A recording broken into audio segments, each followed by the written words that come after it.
Welcome to my channel Hari Vigo.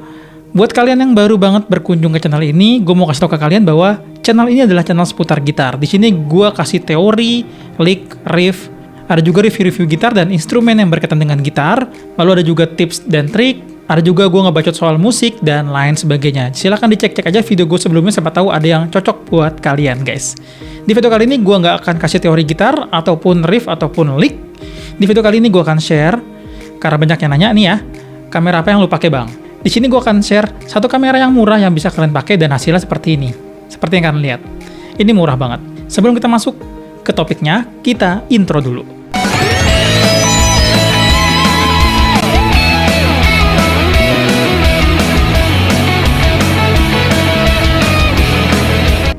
Sebelum kita masuk ke topiknya, gue mau say thanks dulu buat teman-teman yang sudah gabung di membership community Hari Vigo seperti yang gue share di layar ini.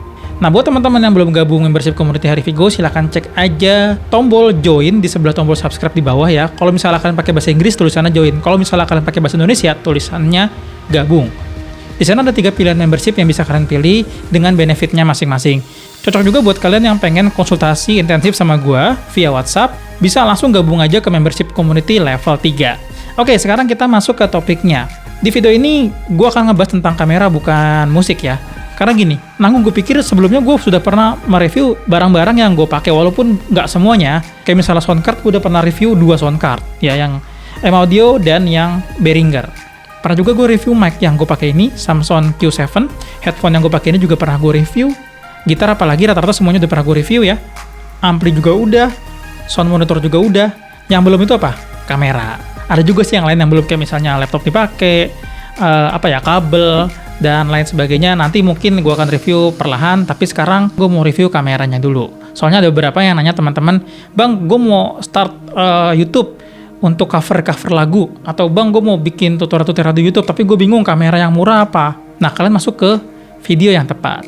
Sebenarnya gini guys, kalau misalnya kalian punya budget terbatas, nggak harus beli kamera. Kalian punya yang kalian butuhkan di saku kalian. Apa itu? Handphone. Kalau misalnya kalian punya handphone, pakailah handphone kalau misalnya belum punya budget untuk beli kamera. Di video-video gue, sebenarnya gue nggak cuma pakai satu kamera, alias gue banyak pakai beberapa device. Yang paling banyak pakai handphone, tapi handphonenya juga ganti-ganti ya. Dulu gue pernah pakai Xiaomi yang jadul tuh, Note 4, terus juga pernah pakai Samsung S6, pakai juga iPhone 6, terus sekarang nih pakai Mi 10T ya, terus juga pernah pakai kamera mirrorless Sony Alpha 5100. Dan ini yang gue review sekarang adalah EasyViz S2. Nah, ini dia. Seperti ini gambarnya, seperti yang kalian lihat. Di sini gue akan kasih kelebihan dan kekurangan dari EasyViz S2. Sebelum masuk ke sananya, gue mau review singkat dulu untuk speknya ya guys ya. Kameranya nggak mungkin gue copot karena sekarang lagi gue pakai ya. Jadi sekarang gue tunjukin kardusnya aja. Ya, ini kardusnya seperti ini. Ini adalah EasyViz S2. Jadi kalau misalnya kalian tahu action cam dari EasyViz itu ada EasyViz S1C, ada S2, ada S3, ada S5 ya kalau nggak salah yang paling baru. Nah, ini gue pakai yang S2. Sebenarnya ini merek EasyViz yang cukup lama. Gue nggak beli yang S5. Dia itu sebenarnya action cam plus dashcam. Dashcam itu kalau misalnya kalian mau car vlog gitu ya, nah pakai dashcam, atau kayak misalnya kamera emergency di mobil. Jadi dia bisa ngerekam kejadian yang ada di depan dashboard. Jadi kalau kalian lihat tuh di misalnya on the spot gitu ya, suka ada kan tuh kecelakaan yang direkam oleh dashcam. Nah, itu salah satunya adalah EasyViz S2 ini. Dia ada fitur dashcam-nya. Tapi kita nggak akan bahas dashcam-nya, kita akan bahas action cam-nya, fitur action cam-nya. Nah, yang gue suka dari action cam ini, dia ini sudah Full HD 60 fps. Walaupun belum 4K, tapi gue kira cukup lah, karena 4K juga gue pernah bikin video 4K itu gue males banget ya, lama untuk uploadnya. Apalagi kalau misalnya durasinya panjang, terus juga yang nonton nggak pakai 4K juga, percuma juga ya. Kalian kan juga pasti pakai kuota nih. Kalau pakai 4K cepat habis dong kuotanya, kecuali kalian pakai home internet. Jadi 4K gue rasa sekarang belum terlalu butuh banget. 1080 itu udah oke banget untuk saat ini, untuk resolusi Full HD 60 fps. Jadi sudah lebih mulus gerakannya. Jadi kalau misalnya kalian cek di bawah sini atau di mana kalian di settingan itu ya, dicek aja kalau misalnya kalian pilih 1080 60 fps, gerakannya akan lebih halus ya. Tergantung kalian milihnya juga. Kalau misalnya kalian pilihnya 30 fps, kalau misalnya kuota terbatas, nggak akan kelihatan lebih halus juga gerakannya gitu. Dia sudah ada LED touch screen-nya. Dia support microSD sampai 256 GB. Dan enaknya lagi bisa dikontrol via aplikasi. Nih lihat, gambar gue ada di sini, jadi gue bisa memonitoring muka gue sendiri kayak gimana gitu ya. Misalnya ada upilnya gitu kan bisa gue benerin gitu ya. Dan dia ini ultra wide angle guys, 150 derajat. Nah ini dia, kenapa gue pakai sekarang lebih seneng pakai EasyViz S2 ini, karena dia bisa menjangkau ujung ke ujung studio gue. Walaupun studio ini kecil, tapi terlihat lebih besar di kamera. Dan dia ada distortion correction. Biasanya kalau action cam itu kan kalau di setiap sudutnya itu suka ada cembung-cembung gitu ya. Efek-efek fisheye gitu kan, suka ada cembung-cembung yang lebay, tapi di sini ada distortion correction. Jadi kalian lihat samping-sampingnya ini cembungnya berkurang. Mungkin hampir nggak ada cembung ya. Cek aja di pinggir-pinggiran ini. Nggak cembung seperti fisheye gitu ya. Dia juga wide dynamic range. Jadi kalau misalnya gelap sama terang itu balance. Ada juga WiFi tadi ya. Kalau misalnya connect ke app itu bisa pakai WiFi.